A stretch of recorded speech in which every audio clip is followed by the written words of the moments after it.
Hello everyone, Glenn Gould here. It is Wednesday and we like to do a video on Wednesday that focuses on building your business or your work life because we believe that the greatest path to greater freedom in life is through work.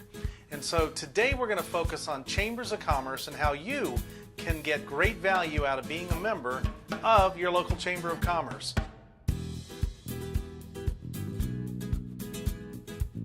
I spent 10 years in the Chamber of Commerce industry as a president of a chamber, a vice president of a chamber, the director of small business at a major chamber.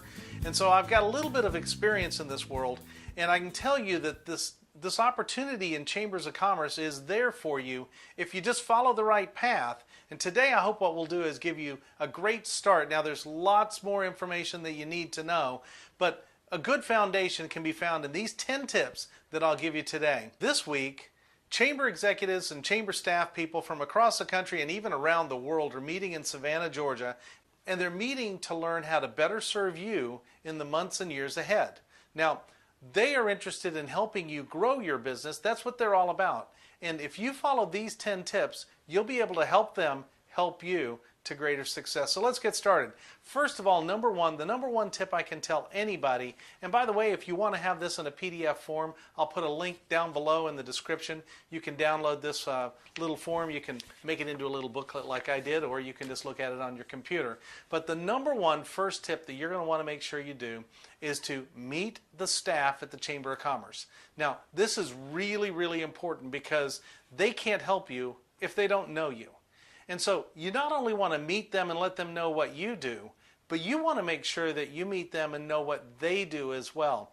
There's going to come a time in some of the other tips where this will be incredibly valuable, but you need to make sure that the staff knows you. Leads and referrals are available to you if they know what you do and when those people that are looking for your product or service happen to walk through the door or come through their website or come in through social media. If they don't know what you do, it'll be hard to refer you, but once they know you, they'll be able to refer your business to those people looking for what you do.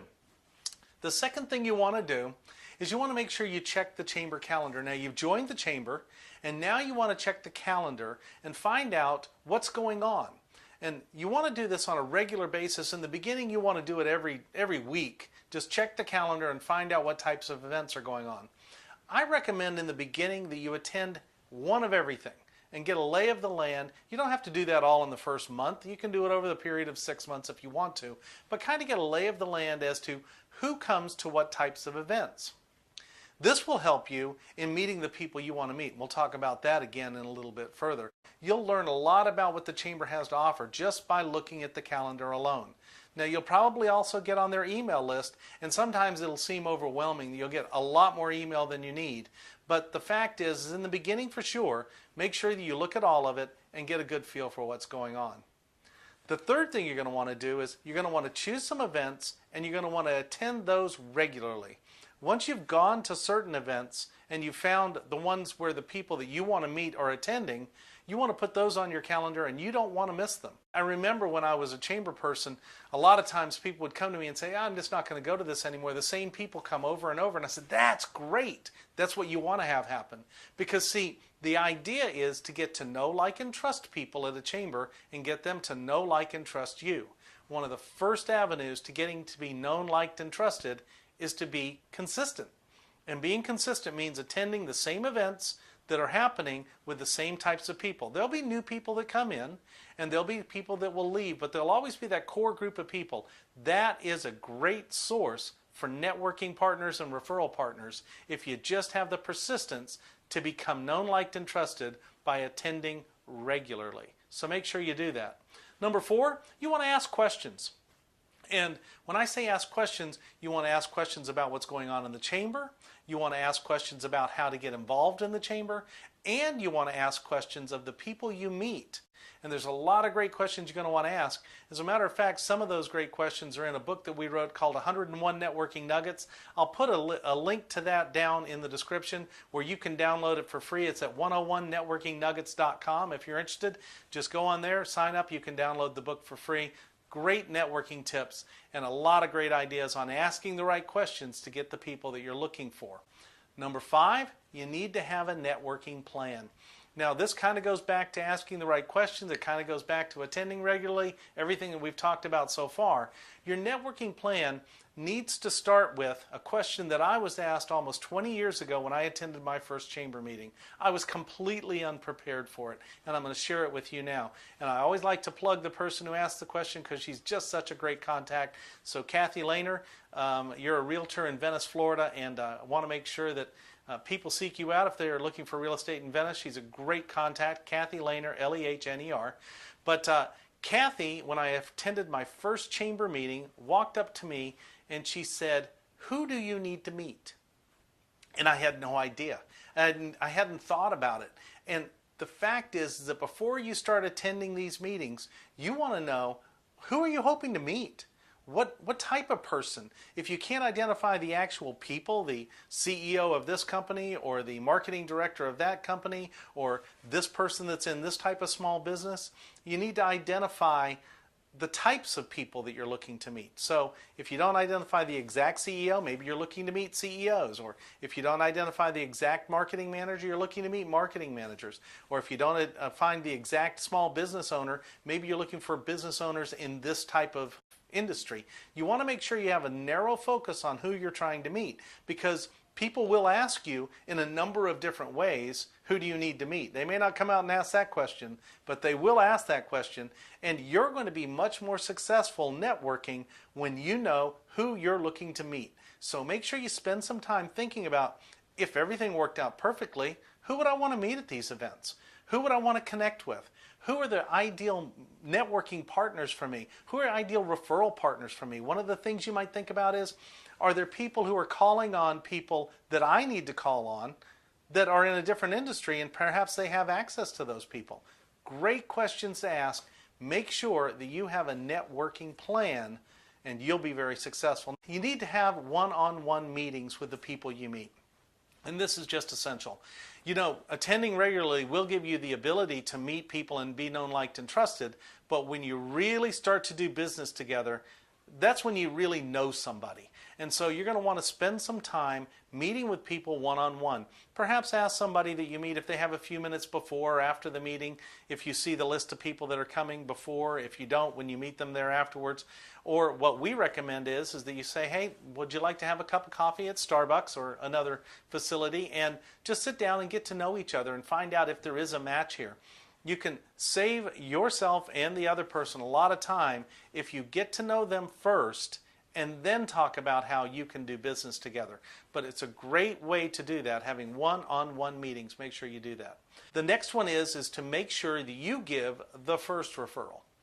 So you've now met some people at the Chamber of Commerce, you're having one-on-one meetings, and in that one-on-one meeting you discover that the person you just met with is, you know, looking to meet a marketing manager for a mid-sized company. You need to go through your list of contacts, go through your LinkedIn, go through the list on your phone.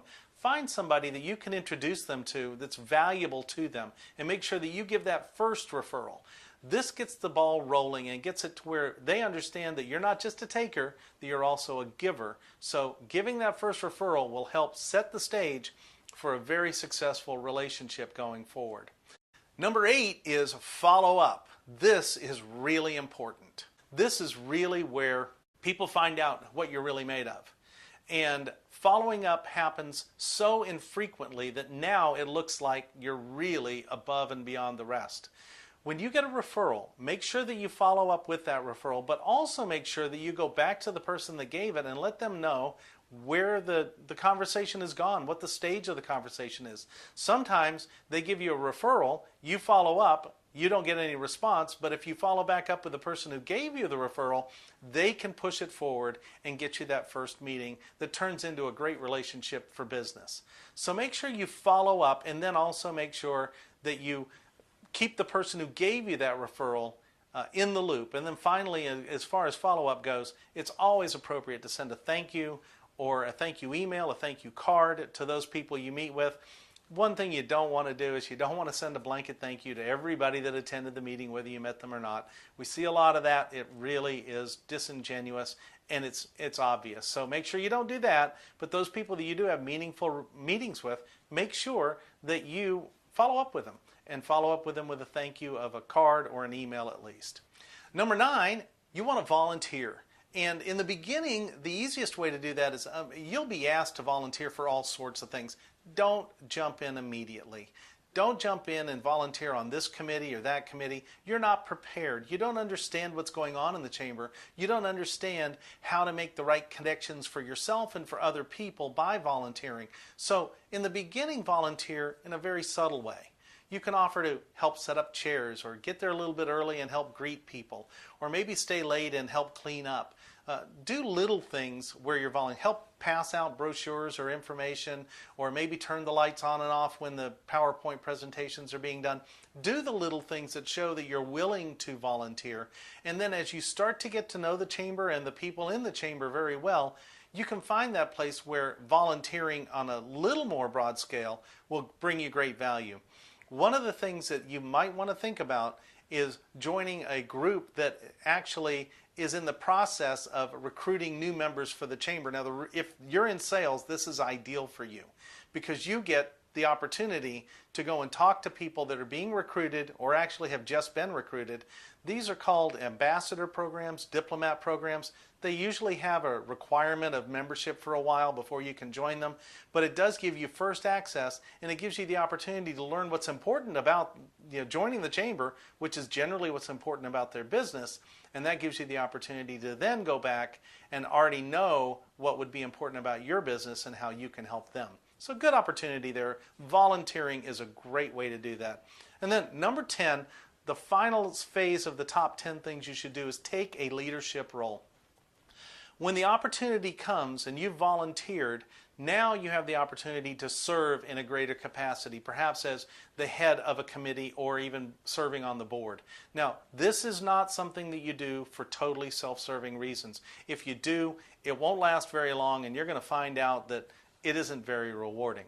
But once you've kind of built your way into the chamber and you're known and liked and trusted, and you start to like the people and you like what the chamber's about, volunteering to lead a group gives you the opportunity to show your expertise and experience. It also gives you the opportunity to meet far more people in a non-threatening way. And that's a great opportunity for you. When you're a leader in the Chamber of Commerce and one of the organization's committees or boards, people look up to you and they naturally assume that you're good at what you do as well. So leadership is a great way to do that. So there they are, the top 10 things you're going to want to do if you want to be successful in your chamber membership. Now, there are so many more ideas that we can share with you. If you'll just subscribe to our channel, we publish videos all the time, but every Wednesday we put something out that can help you in your business.